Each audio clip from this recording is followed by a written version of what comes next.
30 तारखेला त्यांचा पगार होत आहे. जिल्ह्यामध्ये सर्व तालुक्याचं झालंय, फक्त दक्षिण सोलापूर आहे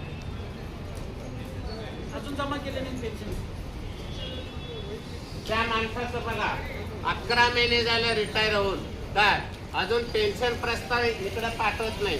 काय यांचं जहागिरी असल्या सारखं खाजगी माणसाला पेन्शन करायला ठेवले तिथं. खाजगी माणसाला तो एका पेन्शन प्रस्तावाला 4,000 रुपये देतो, तरी वेळेवर पाठवत नाही. सेवानिवृत्त शिक्षक संघटनेच्या वतीनं आज आम्ही आमरण उपोषणाला बसलेलो आहोत. आमरण उपोषण हा प्रामुख्यानं 2 मागण्यासाठी आहे. दरमहा होणारं पेन्शन किमान 5 तारखेच्या आत तरी आम्हाला मिळायला पाहिजे. आज 13 तारीख होऊन सुद्धा अद्यापर्यंत पेन्शन मिळत नाही. हे तालुक्याचे प्रमुख जहागिरी समजतात, म्हणून त्यांच्या विरोधात या ठिकाणी आम्ही उपोषणाला बसलेलो आहे. दुसरी मागणी आहे, आमचा एक सेवानिवृत्त शिक्षक निवृत्त होऊन 11 महिने झालं तरीही त्यांचं पेन्शन प्रकरण प्रस्ताव वरिष्ठ कार्यालयाला पाठवत नाही.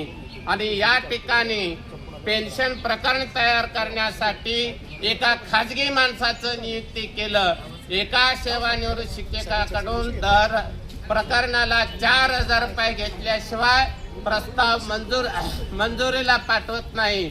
याच्यावरती वरिष्ठ कार्यालयाचे किंवा खाते प्रमुखांनी काही लक्ष देत नाही.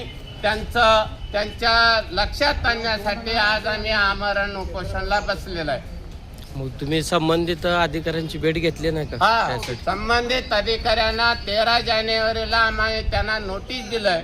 त्यावेळेला त्यांनी आम्हाला समजूत काढलं, यापुढं उशीर केलं जात नाही म्हणले. आणि या वेळेला सुद्धा असंच आहे, म्हणून आम्ही उपोषणाला बसलोय. कुठल्या कार्यालयाशी निगडीत आहे तुमचा दक्षिण पेन्शन? सोलापूर पंचायत समिती कार्यालय आणि दक्षिण आणि उत्तर या दोन्ही कार्यालयामध्ये अशीच परिस्थिती आहे.